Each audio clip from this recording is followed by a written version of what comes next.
Assalamualaikum warahmatullahi wabarakatuh. Saya Rita Hartati Rambe dengan NIM 2003236. Di sini saya akan menjelaskan tentang mekanisme kerja hormon signal transduction pathway in plant. Pada mekanisme kerja hormon ini terdapat dua gambar. Yang pertama itu ada gambar A, di mana pada gambar A ini dia terdapat adanya hormon. Hormon ini pada dasarnya adalah ligan yang akan mengikat pada reseptor yang ada di sini. Setelah ligan ini menempel pada reseptor, dia akan mengubah bentuk reseptor tersebut. Di luar dari mengubah bentuknya, dia kemudian masuk ke dalam sel, di mana di dalam sel ini dia akan mengaktifkan pembawa peran sekunder. Setelah dia mengaktifkan pembawa peran sekunder ini, dia akan keluar sel dan dia kemudian akan menonaktifkan respon seluler sel. Kemudian pada gambar yang B ini, dia merupakan gambaran detail yang lebih spesifik dari mekanisme kerja hormon signal transduction pathway in plants.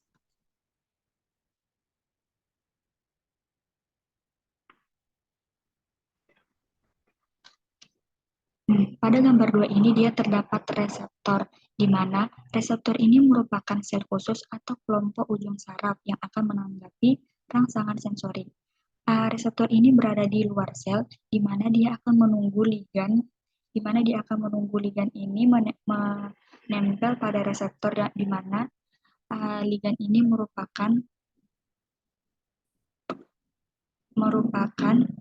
pesan utama dan akan menempel pada reseptor ini. Sehingga setelah menempel dia akan merubah bentuk reseptor dan kemudian masuk ke dalam sel untuk memulai utasan sekunder, di mana utasan sekunder inilah yang akan dapat mengaktifkan transduksi sinyal. Transduksi sinyal ini adalah kumpulan reaksi kimia dalam sel yang terjadi ketika sebuah molekul seperti hormon auxin telah menempel pada reseptor membran sel. Pada transduksi sinyal ini dia terdapat 3 jalur transduksi penerimaan transduksi dan respon. Yang pertama itu transduksi sinyal ini akan menghasilkan ATP, di mana ATP ini juga akan berproses dan menghasilkan ATP asa. Setelah itu, transduksi sinyal juga akan mengaktifkan vesicle secretory Golgi, di mana vesicle secretory Golgi ini merupakan kumpulan gelembung yang bisa menjadi bagian dari skula. Dan vesicle secretory ini dia berada di bagian tepi sel.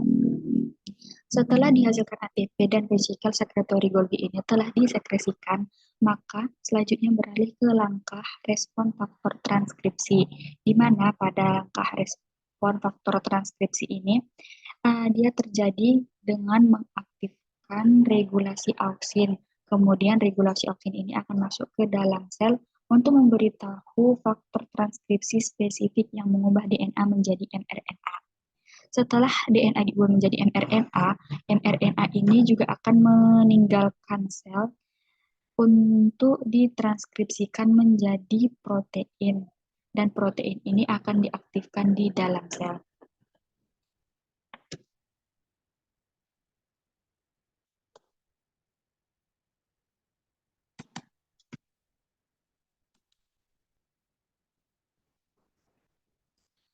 Selanjutnya pada slide kedua ini merupakan skema penurunan gula darah dan skema peningkatan gula darah. Pada yang pertama itu ada penurunan gula darah di bawah nilai normal, di mana nilai normal darah itu adalah 5 milimolaritas ke milimol per liter.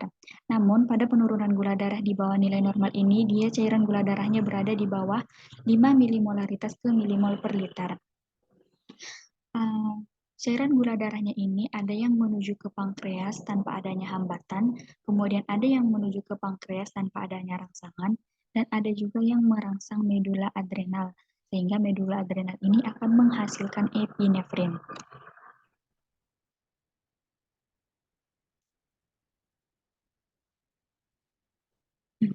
Pada epinefrin. Kemudian pada cairan gula darah yang menuju ke pankreas tanpa adanya hambatan ini dan dibantu oleh sel A atau reseptor B, Kemudian dirangsang oleh sel B atau reseptor A dari epinefrin ini, dia akan menghasilkan glukagon.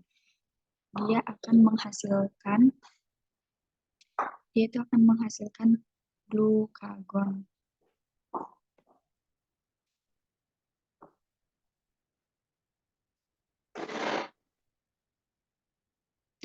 Kemudian pada cairan gula darah yang menuju ke pankreas tanpa adanya rangsangan ini dan dihambat oleh sel B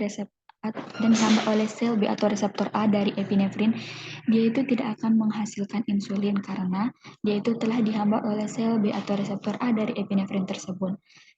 Selanjutnya, epinefrin ini juga merangsang ke hipotalamus, di mana akhirnya hipotalamus ini akan menghasilkan ACTH dan STH. ACTH ini juga selanjutnya akan merangsang korteks adrenal, dan korteks adrenal ini akan menghasilkan kortisol, di mana kortisol ini merupakan hormon yang menyediakan energi yang melimpah bagi tubuh, sehingga nantinya tubuh menggunakan gula dan lemak untuk menghasilkan energi. Sedangkan STH yang dihasilkan oleh hipotalamus ini akan diproses dalam jangka panjang, yang mana nanti setelah diproses dalam jangka panjang ini, dia akan mampu merangsang cairan gula darah.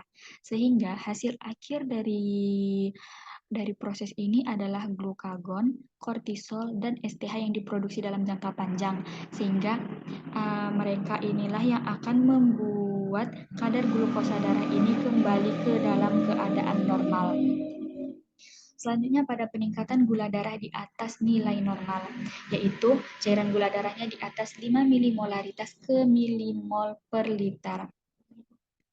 Pada peningkatan gula darah di atas nilai normal ini, cairan gula darahnya itu ada yang menghambat ke pankreas dan tidak dirangsang oleh epinefrin, sehingga dia itu tidak akan menghasilkan glukagon. Kemudian ada yang merangsang pankreas dan juga tidak dihambat oleh sel B atau reseptor A dari epinefrin, sehingga dia akan menghasilkan insulin. Cairan gula darahnya juga ini ada yang menuju ke medula adrenal, tetapi dia tidak merangsang medula adrenal tersebut, sehingga dia akan menghasilkan epinefrin, dan epinefrin ini juga akan menuju hipotalamus tanpa adanya rangsangan. Sehingga hipotalamus ini akan menghasilkan ACTH dan menuju ke korteks adrenal, kemudian menghasilkan kortisol.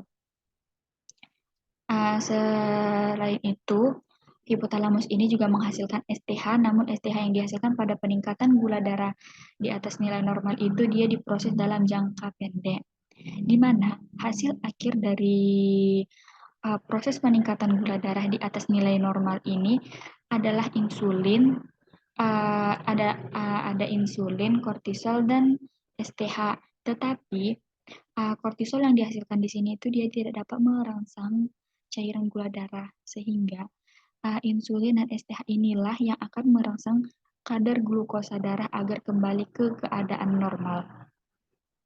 Baiklah, sekian yang dapat saya sampaikan. Mohon maaf apabila ada terdapat kekurangan. Saya akhiri. Wassalamualaikum warahmatullahi wabarakatuh.